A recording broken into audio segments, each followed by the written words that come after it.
Assalamualaikum warahmatullahi wabarakatuh. Perkenalkan, nama saya Intan Munira Nurul Putri.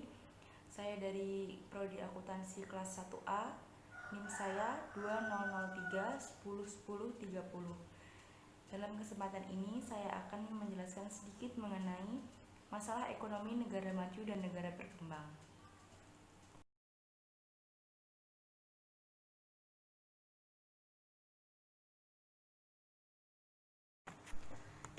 Yang pertama, apa sajakah masalah dalam ekonomi? Masalah dalam ekonomi ada 6. Yang pertama, kemiskinan dan keterbelakangan. Yang kedua, pertumbuhan penduduk yang cepat. Yang ketiga, pengangguran. Yang keempat, inflasi. Yang kelima, kegagalan pasar. Dan yang terakhir adalah pemerataan. Yang pertama, di sini ada keliru. Berikut adalah salah satu gambar mengenai kemiskinan dan keterbelakangan. Terlihat di situ ada pemukiman yang kumuh dan tidak layak huni di tepi sungai. Hal tersebut terjadi karena pendapatan per kapita masyarakat masih rendah ataupun mereka masih tidak mempunyai pekerjaan tetap sehingga mereka terpaksa tinggal dalam keadaan seperti itu. Bahkan untuk makan pun mereka juga kesusahan, apalagi untuk menyewa tempat tinggal yang layak. Nah, selanjutnya, apa saja sih penyebab kemiskinan itu? Mari kita simak. Nah, di sini ada sebab-sebab kemiskinan. Yang pertama, rendahnya produktivitas pertanian. Yang kedua, kurangnya prasarana dan sarana mengakibatkan terjadinya fragmentasi ekonomi. Yang ketiga, sektor moneter yang belum maju. Yang keempat, kurangnya pendidikan. Dan yang kelima, tabungan rendah di negara miskin biasanya disebabkan oleh sektor swasta yang lemah.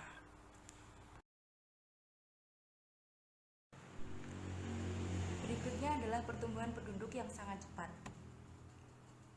Ini adalah piramida pertumbuhan penduduk, dapat kalian lihat sendiri.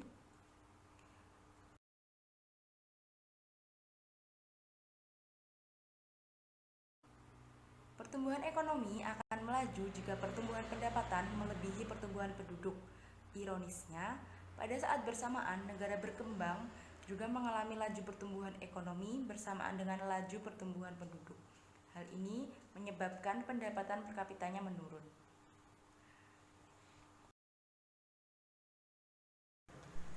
Yang ketiga ada pengangguran.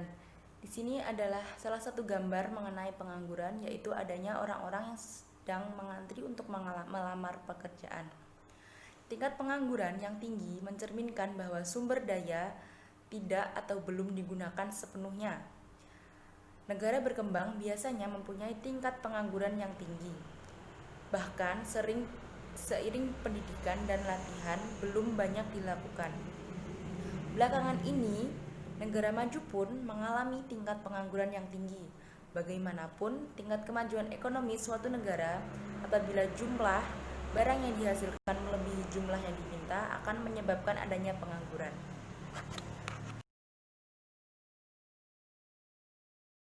Yang keempat ada inflasi. Sebelumnya, apa itu inflasi? Inflasi adalah suatu proses di mana meningkatnya harga secara umum dan terus-menerus atau kontinu. Kenaikan harga dari satu atau dua barang saja tidak dapat disebut dengan inflasi, kecuali jika kenaikan barang tersebut mengakibatkan kenaikan bagi yang lainnya, baru disebut inflasi. Lalu, bagaimana inflasi menjadi pengaruh pertumbuhan ekonomi negara maju dan negara berkembang? Jadi, inflasi yang tinggi merupakan masalah ekonomi. Tenaga beli uang atau pendapatan turun, masyarakat yang pendapatannya tetap akan dirugikan. Sedangkan yang berpenghasilan tidak tetap kadangkala diuntungkan juga dirugikan. Dengan demikian, inflasi dapat mempengaruhi distribusi pendapatan.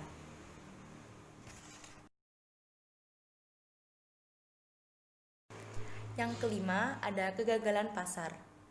kegagalan pasar tidak hanya terjadi pada negara berkembang saja, tetapi juga terjadi di negara maju. Seringkali mekanisme pasar tidak dapat bekerja dengan sempurna. Campur tangan pemerintah kadangkala lebih dominan daripada penjualnya.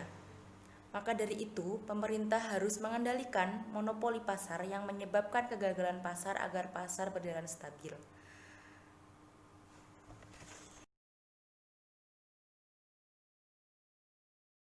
Yang terakhir ada pemerataan. Pemerataan adalah suatu kegiatan atau suatu kebijakan di mana pemerintah memeratakan segala infrastruktur ke pelosok-pelosok daerah, seperti memeratakan jalan seperti gambar di sini, dan juga bisa dengan pemerataan ekonomi, distribusi pangan seperti itu. Lalu pertumbuhan ekonomi yang tidak selamanya menguntungkan, terutama apabila diikuti dengan distribusi pendapatan yang tidak merata. Pemerintah melalui kebijaksanaan fiskal misalnya dapat mengurangi dampaknya terhadap pemerataan ini. Kebijakan fiskal adalah kebijakan dilakukan oleh pemerintah guna untuk memajukan atau mensejahterakan masyarakat di seluruh Indonesia.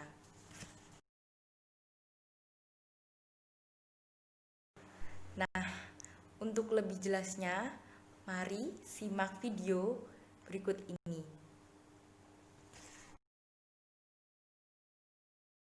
I gave you my heart.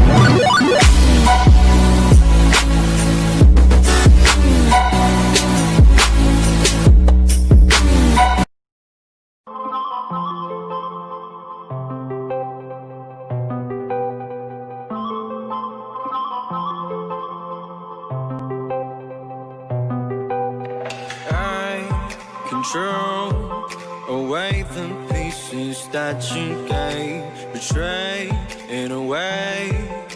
Often I'm stuck on my back.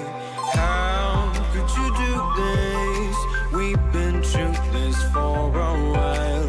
Once secure, now it's just gone. Hold me not, give me back my mind. My thoughts that you're taking stop me to care. Could the night help me shut you out? She gave me a lesson not to go tonight, but I already tried.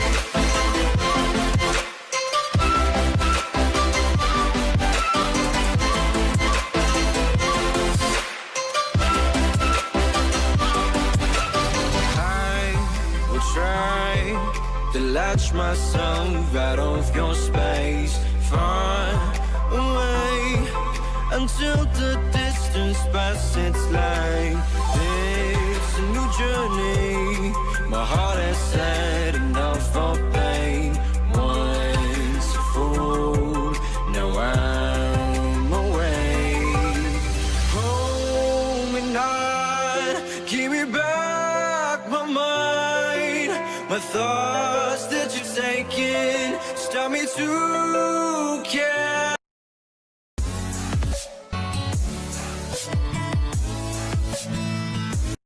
Bagaimana teman-teman, apakah bisa dipahami dengan adanya video tadi? Semoga dengan adanya presentasi ini dapat menambah wawasan kita mengenai permasalahan ekonomi di negara maju dan negara berkembang. Cukup sekian, atas perhatiannya dan kekurangannya saya ucapkan mohon maaf dan terima kasih. Wassalamualaikum warahmatullahi wabarakatuh.